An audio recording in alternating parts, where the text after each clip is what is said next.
everybody. This is Ed Walton. I'm CEO of FCC and appreciate everybody taking time today to attend our webinar. And we're going to have our friends from Fortinet speak, and we're going to be talking about navigating the CARES Act and how you make sense of a complex funding environment to provide solutions that help solve some of the things that have been impacted in education from a COVID-19 standpoint. I do want to highlight Gary Rolfson. Gary heads up our education vertical, and his contact info is here on the screen, and we will make this presentation and additional information available. Please send us a note with your contact info and we will get this over to you. Next slide. So why StepCG and who StepCG is? We're a fast growing IT solution provider and a managed services provider for multiple vertical markets. Our focus is government, education, medical, but our fastest growing and really the DNA of the company is the education space. And we're working with all types of K through 12 higher education institutions. And what we're seeing is a lot are trying to figure out what their plan's going to be when students come back in the fall, if they come back. And a lot of them are planning for three scenarios: a situation where all students continue to do their courses remotely, and then also one where the students return to campus completely, but more likely a hybrid situation where some students return to campus and others are staying at home, continuing digital learning in a virtual environment. And with that, they're figuring out the solutions that help solve for that and enable that. And things like connectivity and security have never been more of a concern for classrooms or extending the classrooms. And classrooms certainly will not look the same, and neither will the learning environment.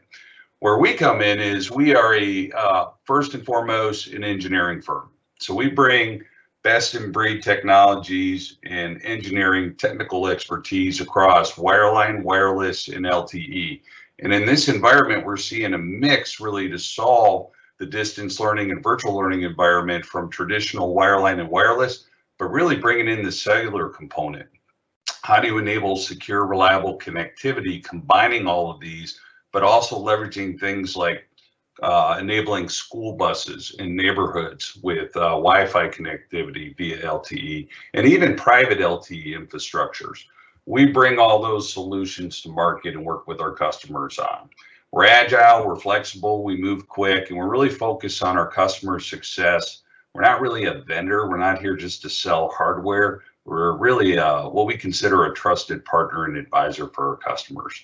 So it's a unique environment. We're here to talk to you about all sorts of connectivity solutions, certainly with our friends from Fortinet, but we want to focus today's discussion on how do you navigate a very complex and ever-changing landscape of funding? What's available? You hear about a lot of things like CARES Act and other funding mechanisms. How does that play with E-rate? There's a lot of dollars out there, but figuring out how you connect to those dollars is definitely a challenge. So hopefully you'll find today's information useful. And with that, I want to turn it over to today's speaker, Jeff Jennings, who's the National SLED Education Practice Director for Fortinet. Thank you, Ed, very much. And I really appreciate the opportunity to work with StepCG on sharing with you about the CARES Act and other issues on the pandemic and what we're doing to fix that. To give you a quick background, back in the 1800s, it feels like I used to be an adaptive PE special ed teacher coach, moved into administration. The only way I was able to get funding for our different programs that we developed, the SEED program, HOPE program, different things like that, was if I went and found the funding, and I usually had to go to the federal level to get that funding.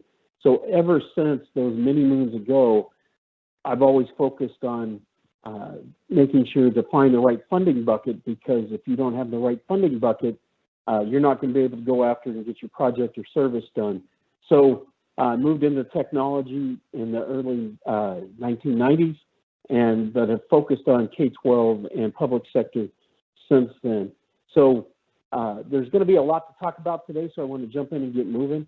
And if you have questions, definitely put those in the question section, because no question's a bad question, and you're all canoeing in the wilderness, meaning that you're going where no one has gone before, like Lewis and Clark. Nobody else has faced a pandemic in the modern era and had to keep education going at this time. And you and your network are the central nervous system that allows learning to happen and the business of education to happen. Next slide, please. So that's what we're going to talk about today, your organization and the CARES Act. And we're going to focus mostly on K-12, which is the majority of the people that are here today, and where, frankly, there's a lot to talk about. First, I want to talk about the man in the arena. President Teddy Roosevelt in 1910, he had a speech in France called the Citizen of the Republic. In that was this quote that absolutely describes ed tech and education right now in the middle of this pandemic. It's not the critic who counts, not the man who points out how the strong man stumbles or where the doer of deeds could have done them better. The credit belongs to the man who's actually in the arena, whose face is marred by dust and sweat and blood, who strives valiantly, who errs, who comes short again and again because there is no effort without error and shortcoming, but who does actually strive to do the deeds, who knows great enthusiasms, the great devotions, who spends himself in a worthy cause, who at the best knows in the end the triumph of high achievement, and who at the worst, if he fails, at least fails while doing greatly, so that his place shall never be with those cold and timid souls who neither know victory nor defeat.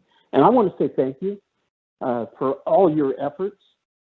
So we want to make sure that you know you are not alone in what you're doing in the middle of this pandemic. I don't believe you're making errors at all. When something's never been done before and you run into something that doesn't work, that's just learning. That's a learning experience, and you just keep moving forward. So just keep doing the voodoo that you do so well. Keep trying to do good. Always try to do good, and that's what you're doing. And you're keeping the kids learning. You're keeping the business of education moving, and you are appreciated whether you feel it or get told it every day. Just know that you are.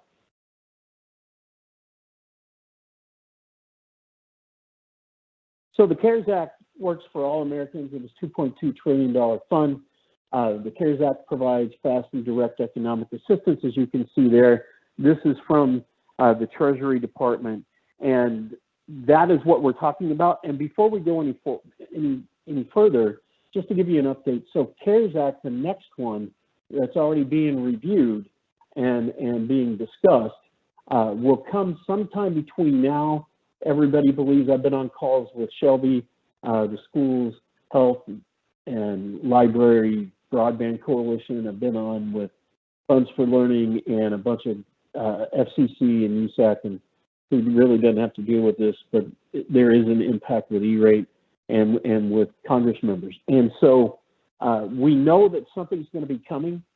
The House passed the newest bill that included $100 billion for education, K-12 and higher ed. That's not going to happen, just to be upfront. They've already discussing it. What we hope to see happen is that it comes in close to what they had this time.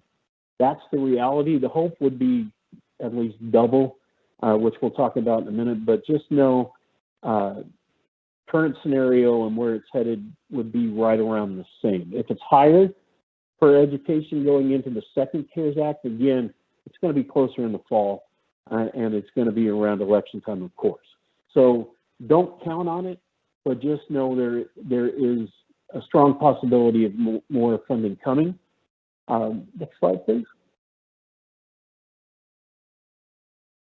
And as we all know, class is canceled.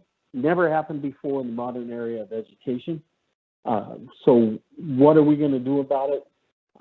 That's the great big question. And if you're feeling confused and frustrated, you're not alone. 98% of all learners worldwide are doing so from home.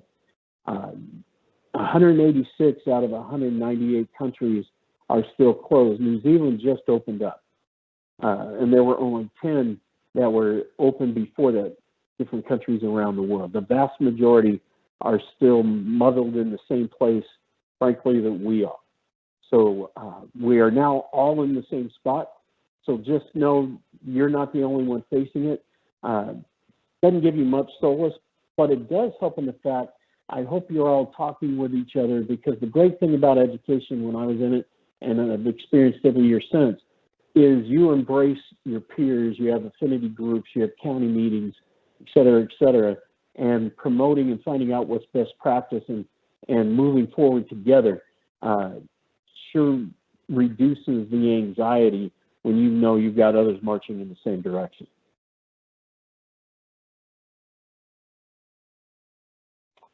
So the impact on education, as you can see, it was 97%. Actually, it has gone up to 98.1 of all schools closed. That is where it's going to stay. There's a few isolated incidences of public schools being open in the U.S. mainland, but there's not very many. So that's an issue, again, where you're all in the same boat. We're all rowing in the same direction, hopefully. 25 million students have been impacted by the corona pandemic. So actually, when you look at all of it, it adds up to, oh, this is a new stat, 57.9 million students, 16,210 school districts. So 56.7 million students have been affected by closures. You've got some schools that actually never closed. Again, that was the minority. So a massive impact on education that's never been felt before. And 75,286 schools are offering hybrid instruction.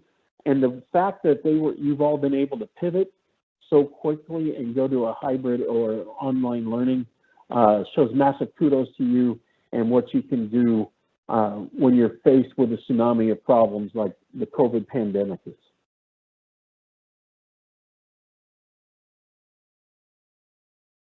So as we know, American schools, you're all facing it, are going to be radically different as they open.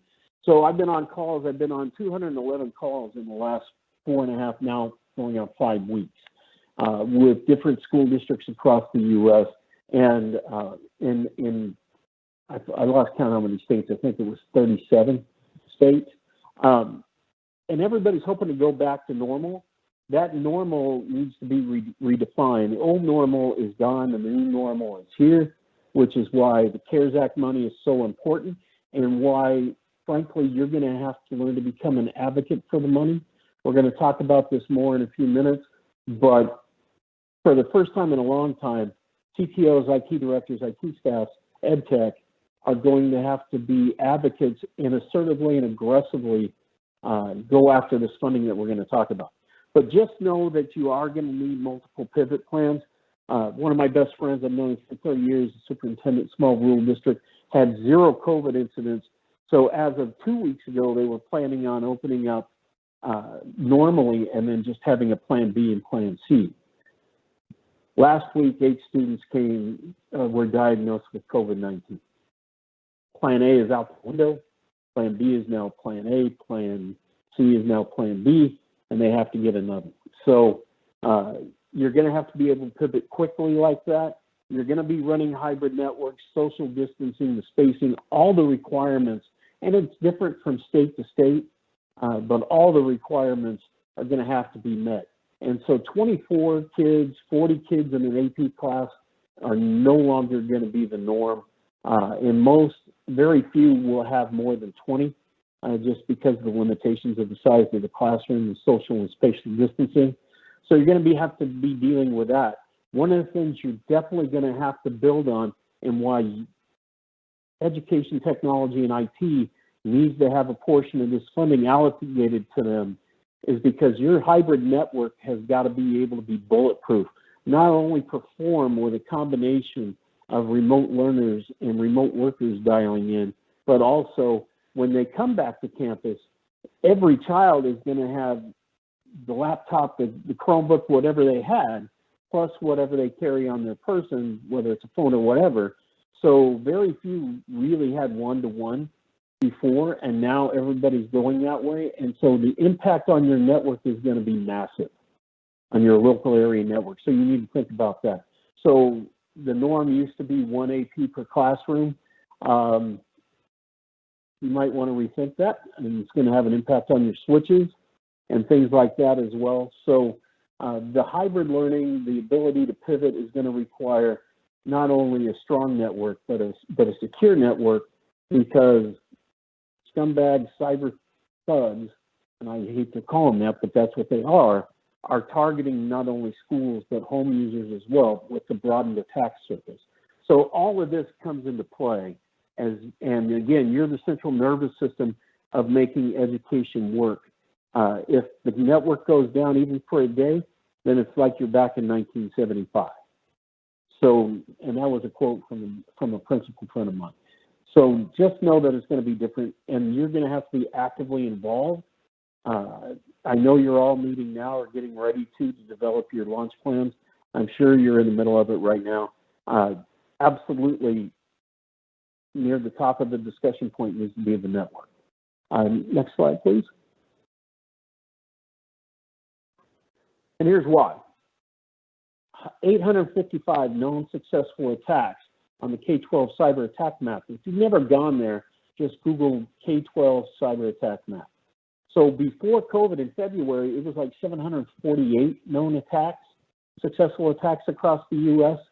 And so it's been about 111 that we know of that have come across, and you can see those green clusters and orange clusters. There's been so many successful attacks there that in order to be able to see the map, they had to cluster them up. But if you go, and I would recommend going and looking, you'll be able to see. It also shows Alaska and Hawaii, just in case you're wondering. And these are just the ones that are reported and known. Every professional in the cyber industry, the security industry, believes that number is very low, underreported by as much as a third. So cyber attacks are happening right now. We just had a school district in Alabama that just got taken hostage, and they're paying, along with the city and the school both just got hijacked 8 days ago, and now they brought in a negotiator with the thugs, cyber thugs. So it's going to be around $285,000 for the school. They don't need that in this time of COVID, but unfortunately, it's happening, and that needs to be factored in to your network. Not only have it strong, but you're going to need to have it secure from the device in the child's hand all the way through out to the cloud and everywhere in between. We believe in a security fabric going from and security all the way out to the edge and into the client, into the computer or Chromebook's hands of the student. There needs to be something on the end of that. So you've got to have comprehensive security as well as network management to be able to make this happen.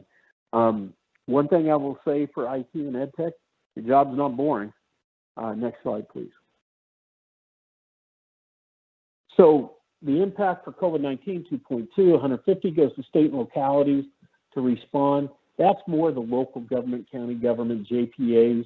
It expanded unemployment, and you can see that also gave other supplementals to the state and localities. Next slide.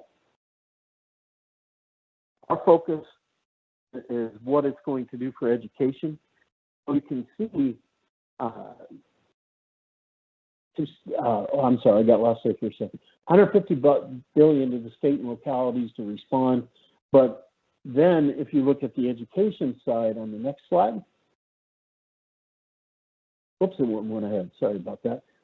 Anyway, $500 million for public health, but 13.5 to K-12, 14.5 to higher ed, which is split in half for students, half for them. And so your 13.5 is actually 13.29 once the different entities take their cut. And then now we can go to the next slide. One thing you need to be aware of that a lot of schools are not, your governor has millions of dollars in an emergency relief fund that they have discretion over. And some of the governors, Colorado, for example, they're using that fund to help the more remote schools and things. And so being able to talk with your governor, find out what's going on there, have your advocates, your administration find out what's going there. But you're getting a percentage of 14.29. And by the way, if you don't know what your allocation is, let's ask Step CG. We can provide you with an estimate because it's based on your ESEA funding of what you're entitled to. We can get you that. We have it for all 50 states, and STEP CG can definitely do that. Next slide, please. So here's the breakout by state. And as you can see, 67 million to Utah, but let's go over to Kentucky, 193 million. Ohio, 489 million, it looks like. So these are what's actually going to be flowing to you. And again, STEP CG has a spreadsheet where you can look and see your estimate. And really what it's going to be is somewhere between 75 to 86% of your annual ESEA Title I funding. Next slide, please. So here's the state allocations. They have to send to the local education agencies 90% of what's been allocated by state. So here's just an example. So if you look at Indiana, 214 million is the total. They must receive 193 million directly to the LEAs, which are the local school districts. Next slide, please. How this money is flowing, this is where if you're in IT or EdTech, you have no idea for the most part. You've never had to deal with it. And this is what I'm going to hammer for a little bit of why you need to be an advocate.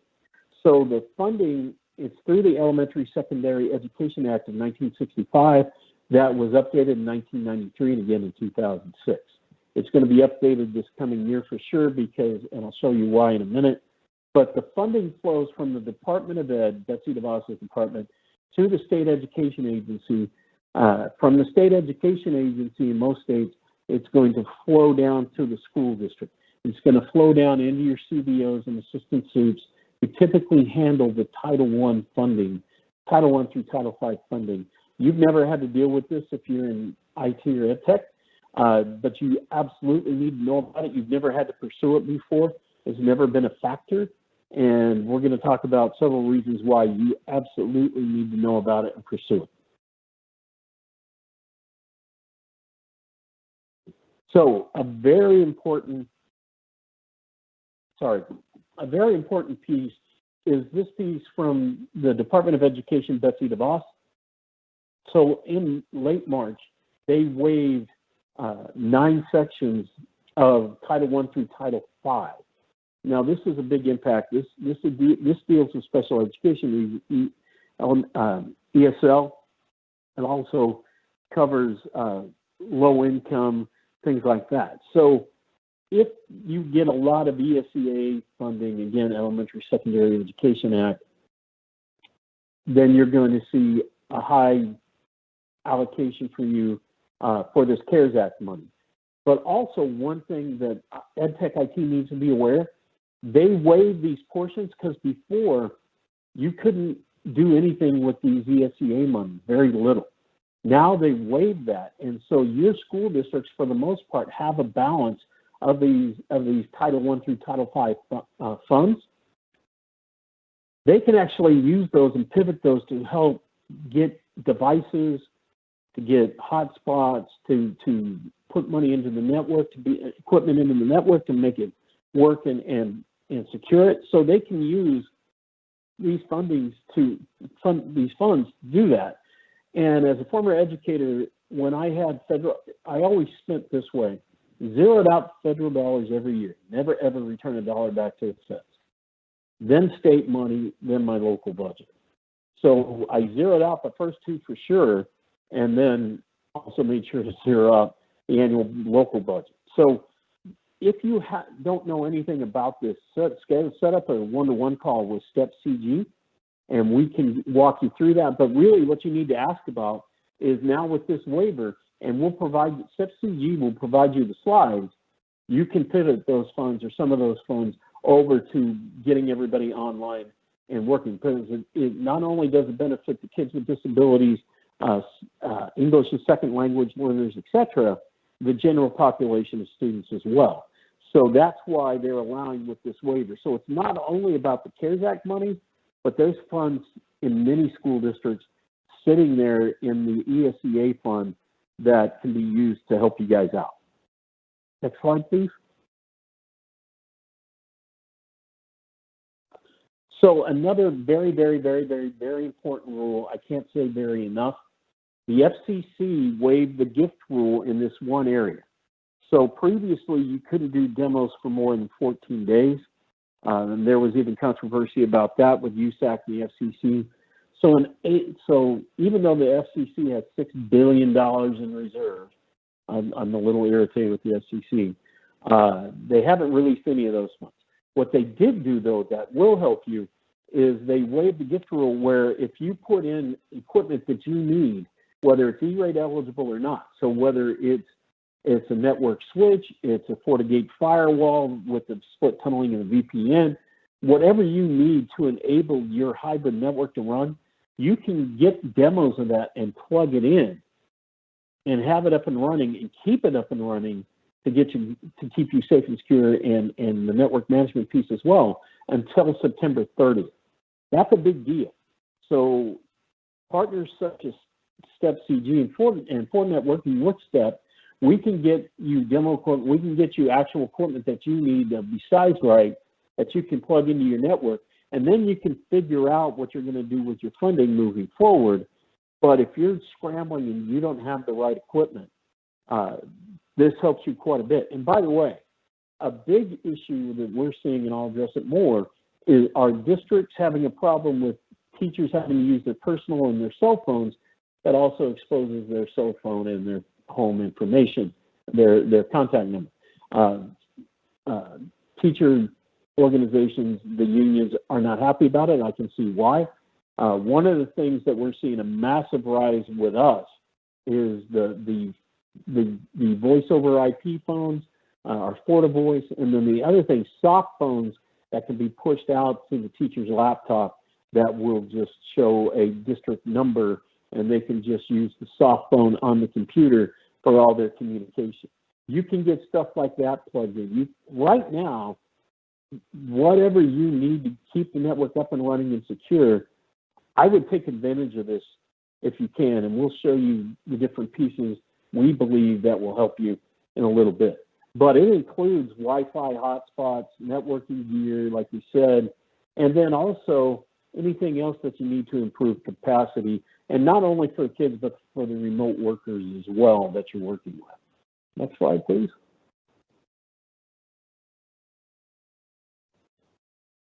So the CARES Act covers 12 major areas, and they've got wide latitude. Notice that 2 of the areas specifically address online learning and technology. That's the only one that does. It's the only topic that does. So mental health services and support, summer school training staff, cleaning, of course, and hygiene, professional development for staff, whatever's necessary to maintain and operate the services for the students, meal programs. If your NSLP lunch program is frankly out of money, they can divert it. They can work with partners for summer school. And like what I'm seeing in some places, especially more rural, they're working because they don't have enough room to put all the kids in campus. And then they got the issue of parents going back to work. They're working with churches and local community organizations to set them up to be able to be spatially aware, socially distancing aware, place to go for the students outside of the school hours and things like that. So you can work with your community organizations as well. But the big thing I want to point out, so it talks about providing resources necessary to address the needs of individual schools, including online learning. That is specific to the individual school site, which means you can do whatever you need to do site by site and to cover those students and teachers and personnel site by site. So, for instance, if you have, and that goes back to the waiver of the funding as well. So if you have a high funding Title I school and you want to be able to pivot those funds because some of the Title I through Title V is site specific, you can pivot and use that. So that works out great. Then you can add some CARES money on top of that. So you can cover it site by site, and especially geographically going forward, if you need the ability to turn certain schools on remotely rather than just going through the DO, this allows you to do that. And then the second one, the language is very intentional, purchasing of educational technology for students, including one-to-one service devices and internet connectivity.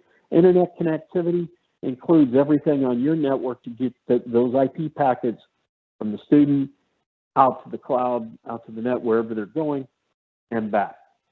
And they waived some of the compliance issues early on. That's not going to be the case going into the fall, so you're still going to have SEPA and FERPA issues, and so you need to be aware of that as well. And whatever you need, it's whatever you need to enable the business of school, technology-wise, to go forward. You can use that. So that's why they're called out. So, and in Betsy DeVos's letter, which Step CG can send you, she calls out specifically using some of the money to improve and harden your online learning environment. Next slide, please. And this is an excerpt from that letter that I was talking about. She wrote one both to K-12 and to higher ed. I encourage you to use a portion of your award for recipients' institution costs to expand your remote learning programs, build your IT capacity, support sub-programs, and train facility and staff to operate effectively in a remote learning environment. These activities will ensure the learning can continue for your students during the nation's recovery from the coronavirus pandemic and strengthen your position to support continued learning in the future. So even then, in her direct letter out, both the higher ed and they also did for K-12 for those funds, they really want to see some of these funds going into the network and making sure that you can do online. And as we're starting to see in the news today, there's more peaks and spikes in some of the areas where coronavirus is down, which means you're going to have to pivot again. Just when you think the bad stuff went away, it may come back, and we're seeing it in 20 states so far. So the bad part about this, because it goes through ESEA funding, it doesn't automatically allocate funds to you. That's why you need to be an advocate. And what I recommend, and we've done this a lot, Step CG and myself will get on a call with you and your administration to talk about it.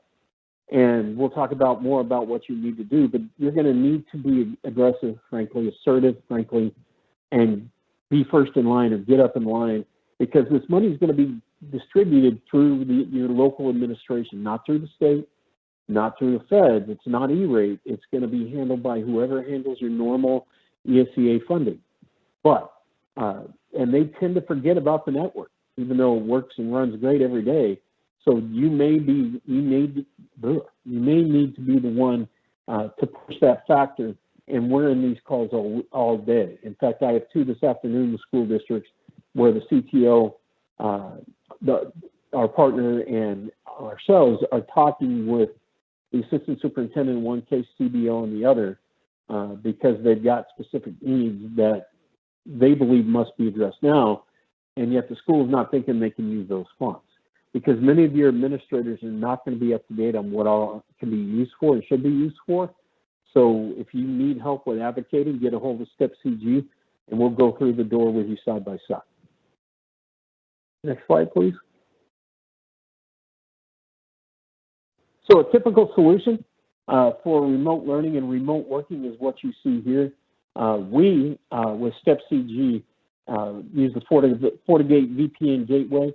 Also, you need to have an endpoint management service and some sort of device. We have the Forti client that sits on not only student's laptop, but you may want them on your administrator's laptop as well.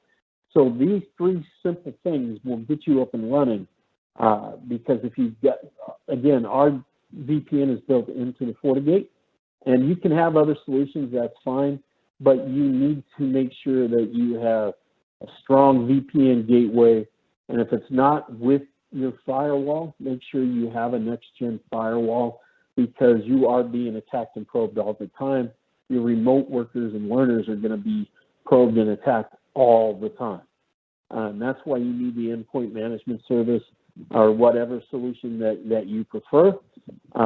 We use EMS because it puts our whole fabric together, and so you're able to see it through one pane of glass. And you need to have some sort of client. Definitely, you're required to have it on the students' devices. It's up to you if you put it on staff as well. Very simple, cost-effective solution will keep you up and running, and then you can advance from there. Next slide, please. So one of the things people ask about is what is eligible, because you always think about E-rate. Stop thinking about E-rate. And then I'm going to want you to start thinking about E-rate here in a couple minutes. But you can have everything that's covered here. One of the things that, like I said earlier, was the phone systems. Those are huge. And also what we're seeing a lot of are camera requests, because with the closing of school sites, we've seen a huge increase in vandalism, burglary, and theft. So you can actually use some of your funding to secure your sites as well. And then again, the voice and phone for your teachers and remote workers who really aren't compensated for using their cell or local phone. But for security, for the NAC, network access control, with the broadening and the rapid increase of devices, getting a solution for that with your funds, these are all eligible, and it's easier to see in the next slide. So I use this one because clearly you're seeing our solution, but it also talks about the areas that we really need to talk about, we really need to address. So right away, the data center, because that's where everything's going to flow. So whatever you need to secure, harden, and improve network performance, you can use that funding for that. For securing the NOC and your data center, absolutely, if you don't have solutions for that, you can use the funding for that. We're seeing a big request, a huge increase in our FortiNAC requests, Forti Sandbox, and Forti SOARs. These are all security network for operating and performance. We can definitely get you demos of all of that.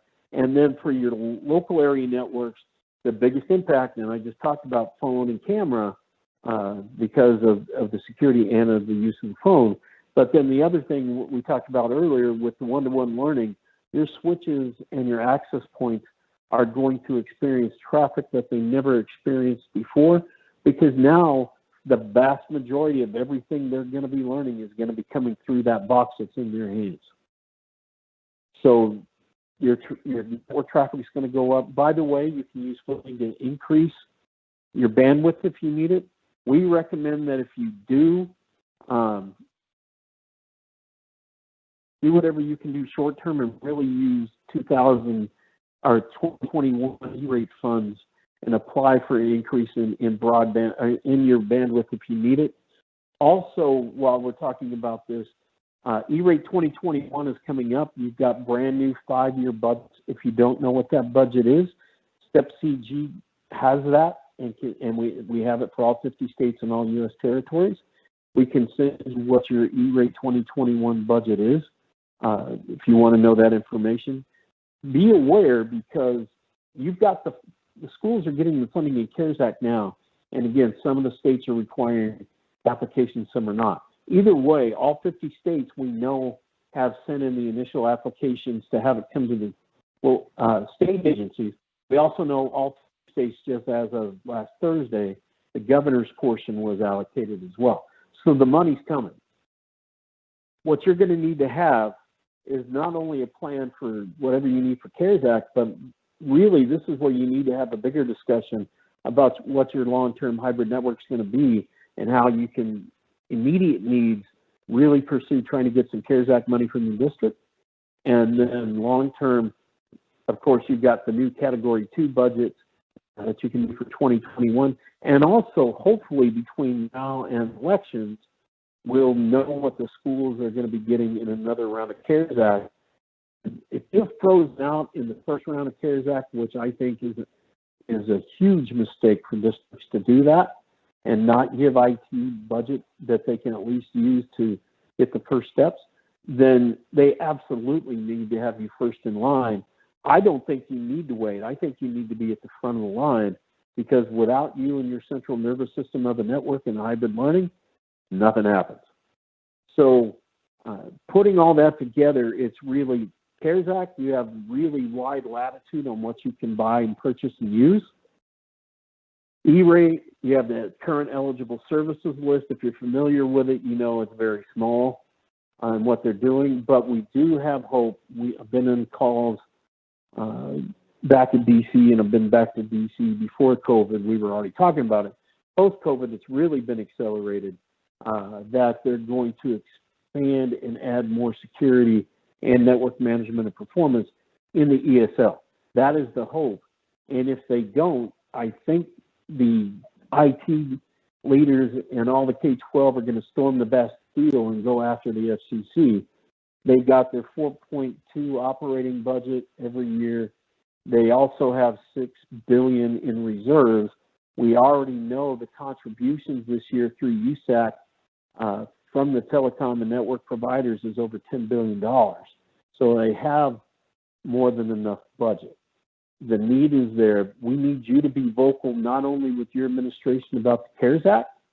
We need to have you vocal about E-rate and supporting your state agencies and affinity groups and pushing for the expansion of what's eligible under the ESL. So CARES Act is separate, E-rate is separate, but they also march side by side. And if you can judiciously use some of the current CARES money and then right away have as a master plan what you're going to do with your Cat 2 E-rate money and Cat 1, but Cat 2 E-rate money, and then hopefully new monies come between now and the election. But you need, when you go and ask for this funding, really, and we can help, Step CG can help with this, besides getting the demo equipment, we can get you general budgeting numbers. So when you go in and you have this talk with the administration, and we will go with you, whether it's live or on Zoom, on meeting on Teams, on Zoom, whatever, and present your case. And like I said, we're on them all the time. So, but what you're going to have is, this is really what we need, and this is roughly the funding that we're going to need to make this happen with CARES Act. And then if you have the time, you can then explain, here's how we're going to use the Cat 2 monies, that your new 5-year budget for Cat 2 through E-rate. To me, that shows a responsible balance to the administration, that you're not just trying to have a handout for everything up front, but you're thinking this through. And I think that will carry a lot of weight. And if there's resistance to you getting any funding and support, I just would ask them, what happens if the network goes down even a day? We had a local district here in California that I'm good friends with the superintendent. They don't use Fortinet. They use a competitor. They got malware. They got taken hostage. Every electronic device down to climate control and security door access was taken out and held hostage. It took them almost 4 months to recover. They took every electronic device from every parent, or every teacher and every student, and had to go back to pen and paper right in the middle of grading season. So they found out real fast that not only did they need to have a strong network, because they were a big high-tech school, but their security transformation was far lagging from their digital transformation, and it can't do that. You've got to have security. So security, network performance, network management, increasing your capacity, you can do all that. All that's eligible under the CARES Act, and really getting the ear and getting the advocacy of the superintendent and or CDO is going to be crucial. And again, we'll help you with those talks. So with that, next slide should be, I believe, the end.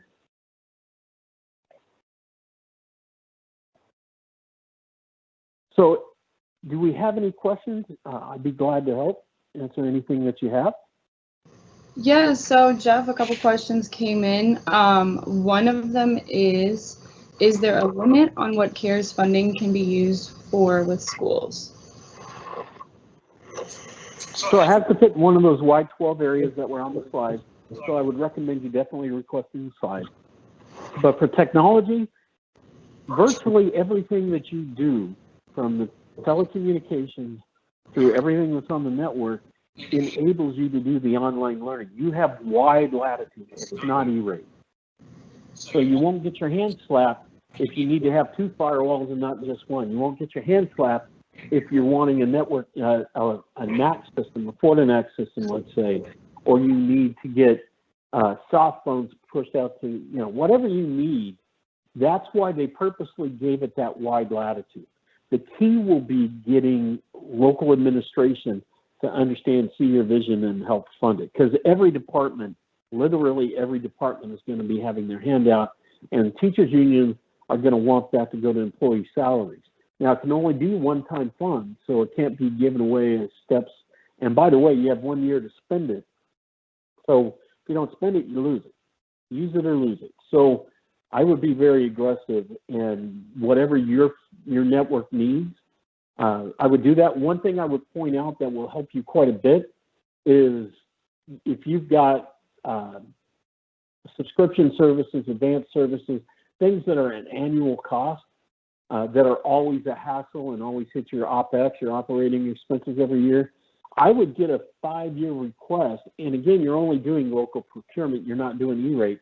But I would get a quote for 5 years or however many years you want, and have that paid for upfront with CARES, because then any of the new expansions and services and products that are on your network, those subscription and care services going forward are paid for upfront, and then it doesn't hit your operating expense in years 2, 3, 4, 5. We've seen that as a smart best practice. I think you really need to consider that going forward. So I hope that helps answer the question.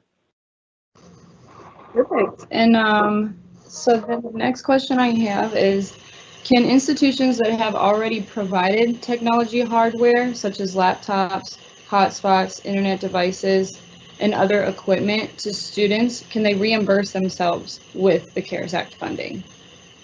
Yes, but there is a limit. So it has to be, and I believe is it March 13th?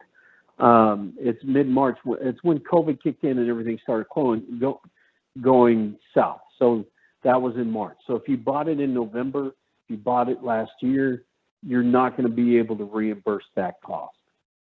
We had a school district try to put that in their game plan, and the county Office of Ed and the State Department of Ed said, no. Because there is federal guidelines for that. And we can get you that exact information on what that date is, but it's mid-March. Got it. And then the last one that came in is, will there be reporting requirements for the CARES Act funding? Not federal. So hallelujah. So it's not like the IRS review type level that you get with E-rate at all. It's going to be accountability that you normally have between the state and the education agency, your school district, with ESEA funding. So there'll be accountability, but it'll just be state local, and it'll be along the same lines that they do every year. What you're always gonna have to do is know wherever you put the equipment, make sure that it's tagged, make sure you have location, standard best practices. But the good thing is with this, and unlike E-rate in the past, you can move equipment wherever you need to.